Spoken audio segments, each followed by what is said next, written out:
This is the plaintiff, Josie John Frito. She says she rented an apartment from the defendant, but had to move out because others in the house like to party all night.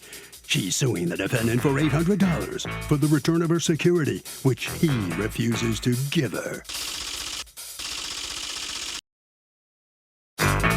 This is the defendant, Gary Amara. He says the plaintiff's two roommates are still living in the house, and he's not returning security while tenants are still residing there. The plaintiff should go after them, not him. He's accused of not returning money.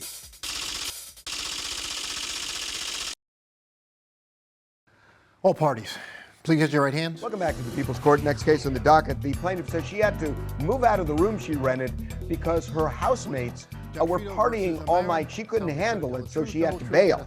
Now, the defendant says that he's not giving the plaintiff back anything because her two roommates are still living there.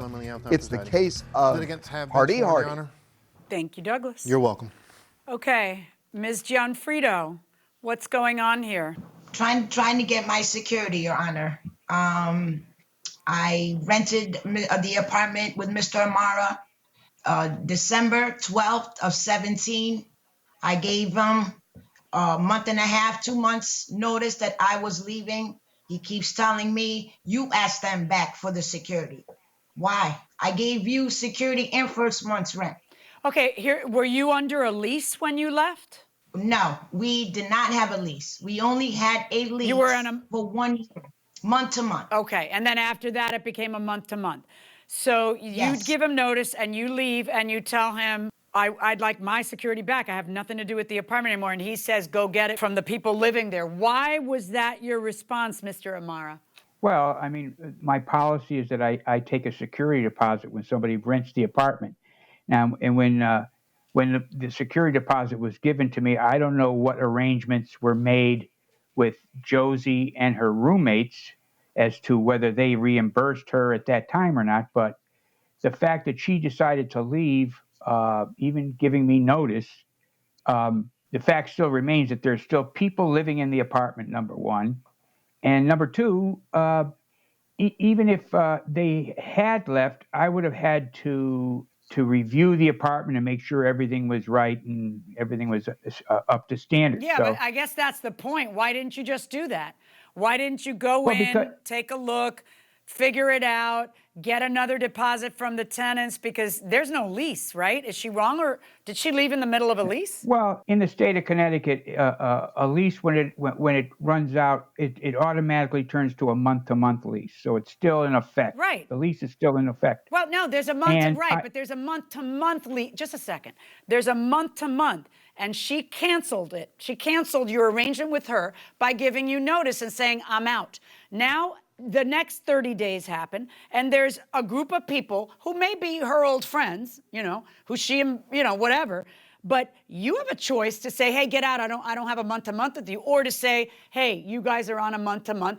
It's a new lease every 30 days, essentially. Anybody could break it with 30 days notice.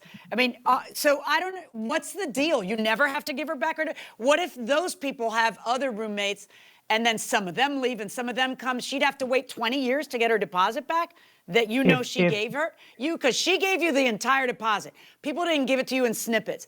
If she owes somebody money, that's a lawsuit against her, not you. She gave you the deposit. She wants the deposit back.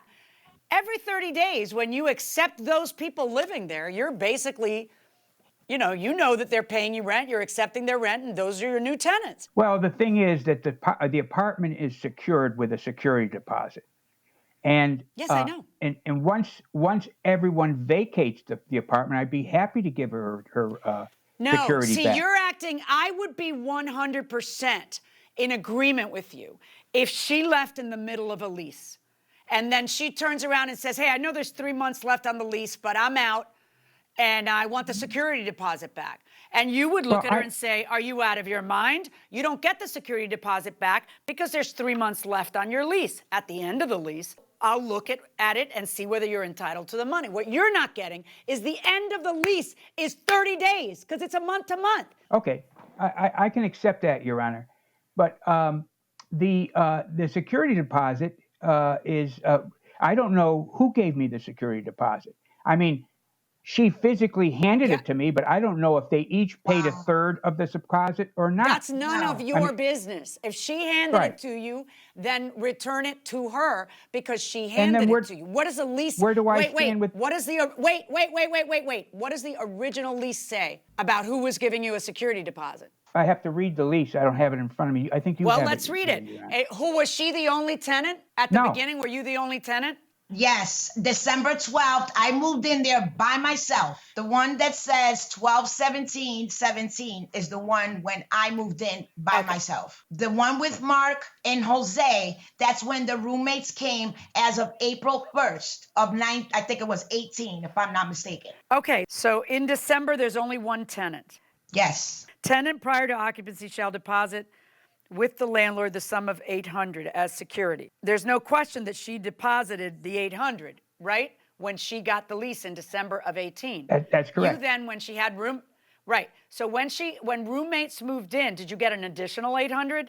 No. Clearly, if the $800 you got only came from her and you had never met these other people and you didn't collect an additional money from these other people, what's the problem? There was actually 3 leases prior to this one that that I wrote up for Josie. The first one, she came in by herself saying she was going to just rent the unit herself. Then she came to me and said that she was having a problem. When she stopped, and that first one, she gave you $800, right? That's correct. Josie was alone, and Josie's the only person. There wasn't a frog in her pocket.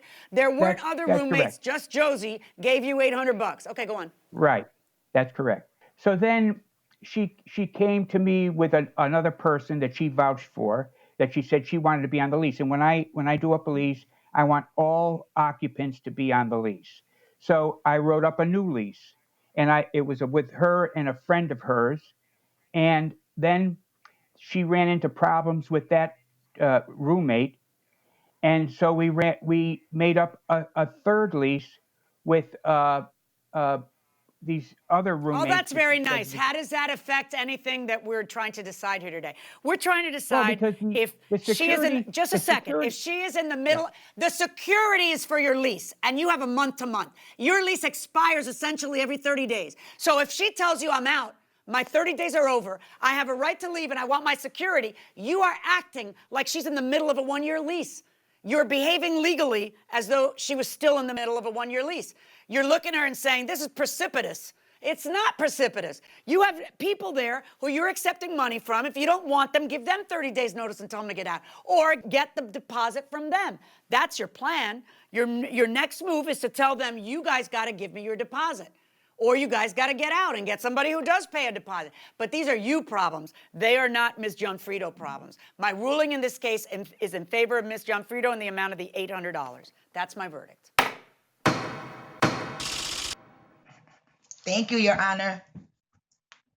So the defendant loses in this case. It'll be interesting to see what he's thinking right now. Mr. Amar, what do you think? Well, the problem that I have is that I have 2 people still living in the apartment, of which the security was put in place for them as well as for Josie. The fact that she left, I just feel that the apartment isn't secure, and if it's up to me, my responsibility to get the additional, this other security from them, then, or I'm going to have them evicted because they don't have the money. Well, that's up to you. That's up to you.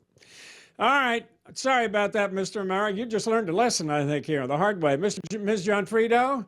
Josie, what are you thinking right now? Yes. How do you feel about the decision? I'm loving it. I love it. Finally get my security back. It's his problem. That's his apartment. I gave him my $1,600. When I moved in there, I want my $800 back. Well, you're going to get it. Congratulations. Happy day. Thank you. Okay? You're welcome. Thank you.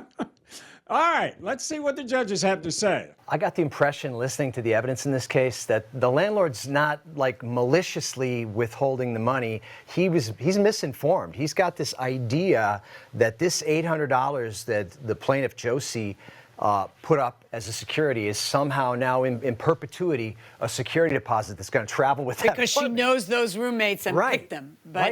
But it's really when's the end of the lease. Exactly. And it's a month I think to month. you cut right to the heart of the matter when you said, look, Suppose those two roommates stay there for the next 40 years. Does that mean she never gets her money back? Right. Yeah, she never gets her money back. It's absurd. Right. And there's no lease. There was a lease a long time ago. As soon as that lease ends, it's a 30-day, month-to-month tenancy. It's like a new contract every first of the month, right? Right, exactly. And the landlord can protect himself. Right now, I think he's a little worried. That's right. But it's his head on the chopping block, Right. not He Ms. wants to Gianfrido's. fade that heat onto to her. Josie. Right. He Oh, if they can't pay do me, that. I'll pay her. No. Go get your money or evict them and get people who will put a security He's got to deposit go talk to them, get on the phone, go see They them owe and him say, some "Look, money already. I got to have That's some his problem." security." They probably do. I got to have some security. You think that's the real case? I know that's the real thing. He might be upside down already. He's there. upside down already, and he's worried about it, and he's mad because she's the one who picked them. They were her roommates. But, then the alternative is just say, give them their 30 days and move it along. Right. Well, evictions are complicated things during the COVID crisis. Yeah. So the rules have changed a little bit. Okay, Jerry wants to know this. Hey, Harvey. Please help me. I sued my contractor who I paid in cash and won a judgment against him, and he won't pay up. He's self-employed. I have no paper trail to his bank or anything. How can I get my money? Well, there is something called an examination of judgment debtor. And that means after you win a judgment, after a period of time, you can call them back into court and under oath, you can ask them a million questions. Where are your bank accounts? What are your bank account numbers? Where do you keep your money? What about other assets? What about your employment? Where do you work? You can get salaries attached. All sorts of things you can do. Again, examination of judgment debtor. That will do it for this case. Litigants for the next case inside the courtroom.